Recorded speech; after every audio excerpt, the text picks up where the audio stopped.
অনুরাগের ছোঁয়া ধারাবাহিকের আজ আমরা দেখতে পাই অভ্র গায়ত্রী পরমাকে বাড়িতে নিয়ে আসে আর রূপা দৌড়ে গিয়ে বলে, আমার মা ফিরে এসেছে, মা তুমি চলে এসো বাড়ির ভেতরে। তখন গায়ত্রী পরমাকে বাড়ির বাইরে দাঁড়িয়ে থাকতে বলে আর রূপা অবাক হয়ে বলে, কেন আমার মাকে বাইরে দাঁড় করিয়ে রাখছ, ভিতরে আসতে দাও। পরে গায়ত্রী ইন্দিরাকে বড় ডালা এনে বরণ করতে বলে। ইন্দিরা পরমাকে ঘরে তোলে।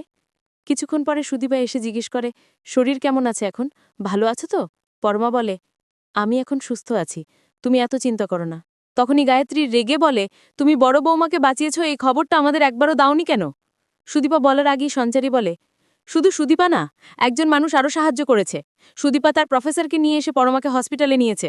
যতভাবে উনি সাহায্য করেছেন তারও ধন্যবাদ প্রাপ্য।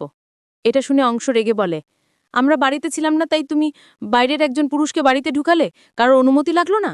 তখন সুদীপা বলে, সেই সময় পরমাকে বাঁচানোই আমার লক্ষ্য ছিল, পরিচিত বা অপরিচিত সেটা ভাবিনি।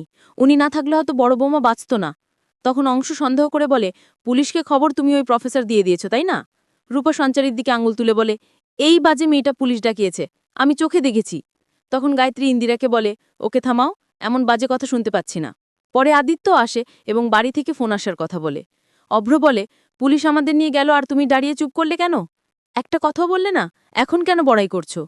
গায়ত্রী অভ্রকে বলে, তখন মুখে কথা ছিল না আর এখন কথা থামে না? তখন সুদীপা বলে, উনি ভুল করেননি, ওনার পোশাকের দায়িত্ব রয়েছে। আর অভ্র, তুমি দেশ সেবার কাজ করো, দেশ তোমাকে তোমার ভাইয়ের বিরুদ্ধে লড়তে বললে তুমি কি না করবে? তাই তোমার ভাই ভুল করেনি। এই কথা শুনে গায়ত্রী চুপ করে চলে যায়। ইন্দিরা মনে মনে ভাবে, দুজনকে দূরে রাখতে পারলে মনোমালিন্য হবে না। পরবর্তীতে অভ্র পরমাকে বিছানায় শুইয়ে বলে, কখনো নিজেকে শেষ করে দেবার কথা ভাববে না, এই জীবন অনেক মূল্যবান। তখন পরমা বলে, আমার কাছে জীবন বিষের মতো। অভ্র বলে, তুমি যা চাইবে আমি দেব, বলো তুমি কি চাও? পরমা বলে, আমি তোমার থেকে মুক্তি চাই। এটা শুনে অভ্র ভেঙে পড়ে বলে, আমার দোষ কোথায়, আমি কেন কষ্ট পাবো? তুমি তোমার প্রতিশ্রুতি রাখতে পারোনি, সেই জন্য আমি কেন শাস্তি পাবো? আর এমন কিছু করো না যাতে আমার মা সারা জীবন জেলে কাটিয়ে দেয়। অন্যদিকে সুদীপা আদিত্যকে বলে, আপনি চাইলে আমি এখুনি চলে যাব। আদিত্য চুপচাপ তাকিয়ে থাকে, কেন প্রফেসর বাড়িতে এলো সেই ভাবনায়। সুদীপা বলে, আপনি এমনভাবে তাকিয়ে আছেন কেন, কিছু বলছেন না? আপনি তো পুলিশ, তাই আমাকে প্রোটেক্ট করেছেন, তাই আমি ড্রয়িং রুমে সত্যি কথা বলতে বাধ্য হয়েছি। তখন আদিত্য জিজ্ঞেস করে, তোমার প্রফেসর এখানে কেন এসেছিল সেটা বলতেই তুমি এতক্ষণ চুপ ছিলে?